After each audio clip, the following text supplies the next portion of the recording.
Salut, je m'appelle Alban et j'aide les élèves de prépa ECG à améliorer leurs notes. Dans cette vidéo, mon objectif, ça va être de te convaincre de développer ton autonomie. Et du coup, je vais t'expliquer pourquoi, à mon avis, c'est une bonne idée de désobéir à tes profs en prépa. Une fois que j'aurai gagné ta confiance, le premier lien dans la description, c'est le lien vers ma communauté privée dans laquelle tu retrouveras des appels en 1v1 avec moi et des cours particuliers personnalisés, ce que je ne peux pas faire sur YouTube. Je te prends pas plus de temps avec ça, frérot, passe une bonne vidéo. Il y a quelques jours, j'ai regardé la vidéo d'un mec qui s'appelle Théo Lyon sur Major Prépa. C'est un mec qui est genre entrepreneur, qui a fait HEC et tout, qui a fait une prépa à Grand-Champ, je crois, ou Ginette, je sais plus. Genre vraiment le mec vraiment super stylé et tout. Et ce qu'il expliquait, c'est que en prépa, il y a à la fin deux types d'élèves. Il y a ceux qui sont satisfaits par leurs résultats et ceux qui ne le sont pas. Et du coup, moi je me suis demandé juste par curiosité, qui sont les gens satisfaits par leurs résultats dans notre classe et qui sont ceux qui ne le sont pas. Et en fait, parmi tous ceux qui étaient satisfaits de leurs résultats, j'ai remarqué un truc, ils ont tous un point commun. Ils ont tous désobéi au moins une fois au prof cette année. Bon, après, j'ai réfléchi un petit peu plus et je me suis rendu compte qu'il y avait 2-3 exceptions. Mais en grande majorité, ceux qui avaient désobéi avaient des résultats qui les satisfaisaient. Et c'est pas parce qu'ils n'avaient pas d'ambition. Parce que les résultats en question, c'est HEC, c'est ESSEC, c'est ESCP. Et donc, je me suis demandé comment c'est possible. Enfin, normalement, tu sais, les profs, ils sont là pour t'aider, ils vont te donner les meilleurs conseils possibles.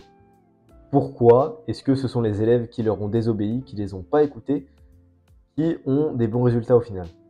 En fait, les conseils et les méthodes que les profs partagent sont adaptés à la grande majorité.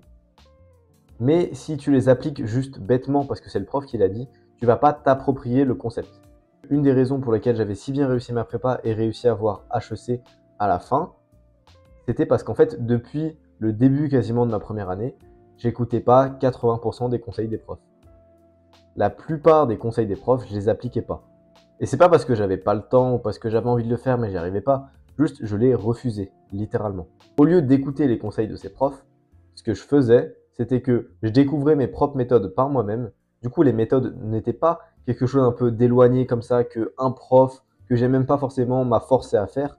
Non, c'était juste moi-même qui essaye de trouver des moyens d'avoir des bonnes notes. Et du coup, vu que ça vient vraiment de moi, je m'étais complètement approprié le truc et j'étais persuadé que ça marchait, et donc au final, ça a marché. Je préfère moi-même adopter mes propres méthodes plutôt que de suivre comme un bon toutou ce que le prof demande de faire. Je vais te donner un exemple très précis.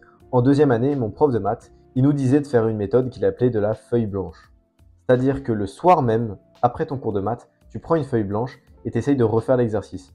Tu as juste l'énoncé, tu regardes pas la correction, et tu refais l'exercice jusqu'à ce que tu saches le faire en entier. Et peut-être que ça a pu aider certaines personnes. Je dis pas qu'elle est mauvaise la méthode. C'est juste que moi, je me suis rendu compte que ça me prendrait beaucoup trop de temps. Et donc j'ai refusé. Et donc j'ai pas fait ça. Et donc tous les soirs, je faisais pas de maths. Il y avait que le dimanche matin où j'avais un créneau de maths, pendant lequel je faisais un petit peu la même chose en vrai. Juste, je refaisais tous les exos de TD qu'on avait fait dans la semaine. Mais moi, je refaisais tout une fois le dimanche. Et je pouvais voir la correction si je galérais trop. Mon prof, il nous demandait aussi de faire des exos supplémentaires et qu'on corrigerait le lendemain. Et je pense qu'en un an de prépa de deuxième année, j'en ai pas fait un seul de ces exos. Et je me rappelle d'une fois où il a engueulé toute la classe juste parce que moi j'avais pas fait mon exo et que j'étais peut-être le troisième mec dans la rangée à pas l'avoir fait. Et donc il a engueulé tout le monde par ma faute. Bah oui, je me suis fait engueuler. Et en vrai, je l'ai mérité, j'ai pas fait ce qu'il a demandé. Mais au final, ce qui compte en vrai de vrai, c'est pas de se faire engueuler ou pas. C'est pas de faire plaisir au prof ou pas. C'est d'avoir une bonne note au concours. Et au concours, j'ai eu 19 et 19,38 aux épreuves de maths 1 et de maths 2 qui comptent à HEC, et j'ai eu 18 à l'oral d'HEC de maths. Donc si tu veux, le fait de m'être fait engueuler en cours, j'en ai pas grand chose à faire parce que j'ai des bonnes notes à la fin. Et à la fin, j'ai eu la preuve que mes méthodes marchaient. Et pourtant, j'ai pas écouté le prof. En prépa, ça suffit plus d'être juste un bon élève sérieux qui écoute ce que dit le prof. Ça, c'est la norme et quasiment tout le monde en arrivant en prépa est comme ça. Il y a certaines exceptions, genre moi, qui étais un gros branleur au lycée, mais la plupart des élèves étaient quand même un peu travailleurs avant d'arriver parce que sinon, ils n'auraient pas été pris dans la prépa. Mais là, vu que tout le monde est comme ça de base, et vu qu'on travaille plus, ça suffit juste pas de faire ce qu'on te demande. C'est à toi de faire tes arbitrages et de créer tes propres méthodes. Tu crées pas exactement des méthodes en vrai. Tu les voles à certaines personnes que tu peux voir sur internet ou que tu peux voir, je sais pas moi, dans la vraie vie, un élève voire tu peux récupérer certaines méthodes des profs. Mais tu n'es plus ce sbire des profs qui doit juste obéir tout le temps et fermer sa gueule. Si t'as pas besoin d'un cours, par exemple, tu sèches. Si t'es fort en anglais, tu sèches le cours d'anglais, t'as pas besoin d'y aller. En première année, j'avais un prof de philosophie qui était pas super pédagogue et que je n'aimais pas du tout. C'est-à-dire que dans son cours, je me faisais chier, j'arrivais même pas à travailler une autre matière, parce qu'il y avait tout le monde qui bavardait, donc c'était juste relou. Et donc, au bout de peut-être 3-4 mois, j'irai vers décembre, janvier, avec mon pote, on s'est dit qu'on séchait. Et on n'est plus allé à un seul cours de philo. On allait juste dans une salle de colle et on faisait des maths. Et ben ça, c'est exactement ce qu'il faut que tu fasses. Si tu as un prof qui te fait pas progresser, je dirais pas que c'est un prof nul, parce qu'en vrai, c'est toi le problème, c'est toi qui fais chier à pas progresser. Mais en vrai, si tu as un prof qui te fait pas progresser, ne va pas à son cours. S'il y a une matière dans laquelle tu es déjà super forte, genre tu es quasiment bilingue en anglais, t'as pas besoin d'y aller. Tu perds juste ton temps. Tu te trouves juste des excuses. Certes, ça fait peur parce que derrière, il faut assumer. Parce que si tu as séché ou si tu as désobéi et au final les résultats ils parlent contre toi, bah tout le monde va dire bah tu vois, t'avais qu'à obéir. Si t'avais obéi, t'aurais fait comme l'autre là qui a obéi et qui a eu une note pas trop mal.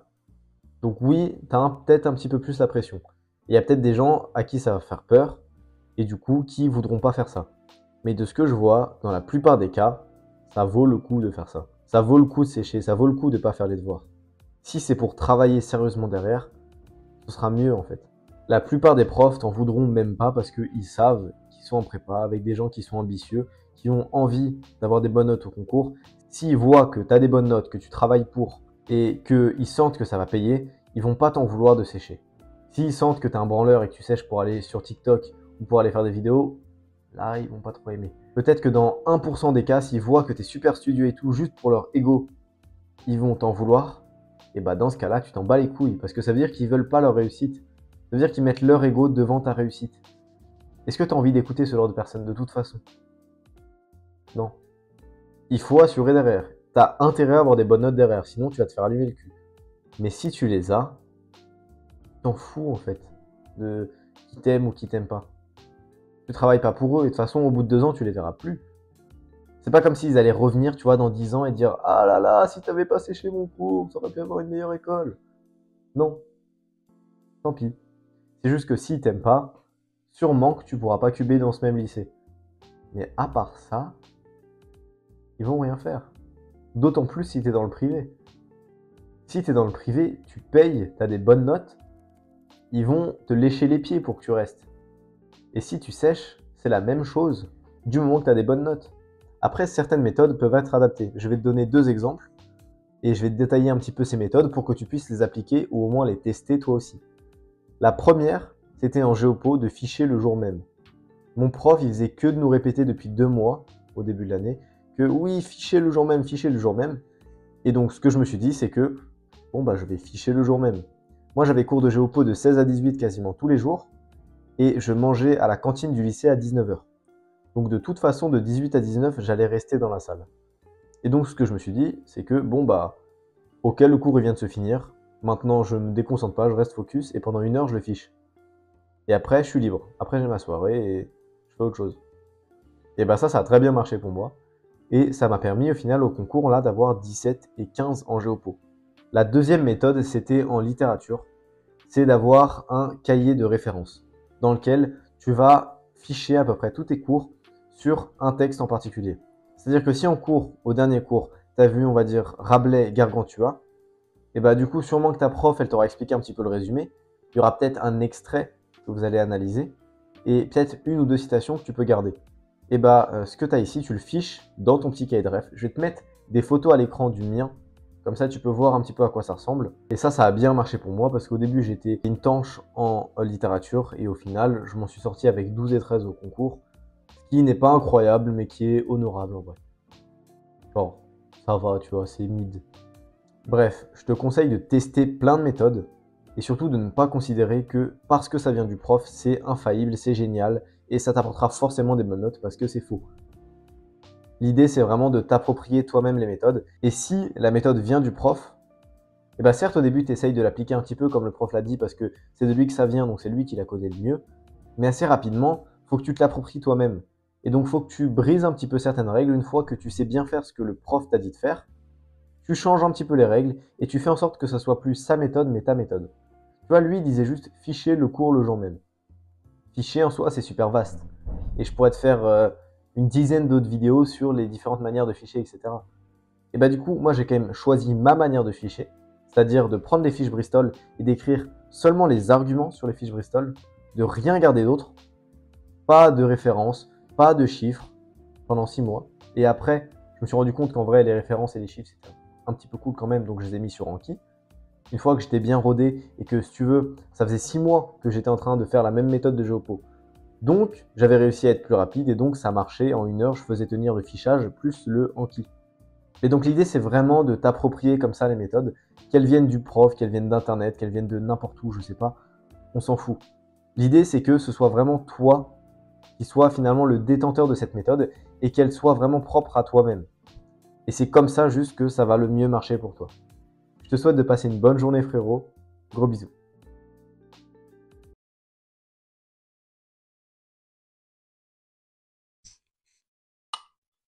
Merde.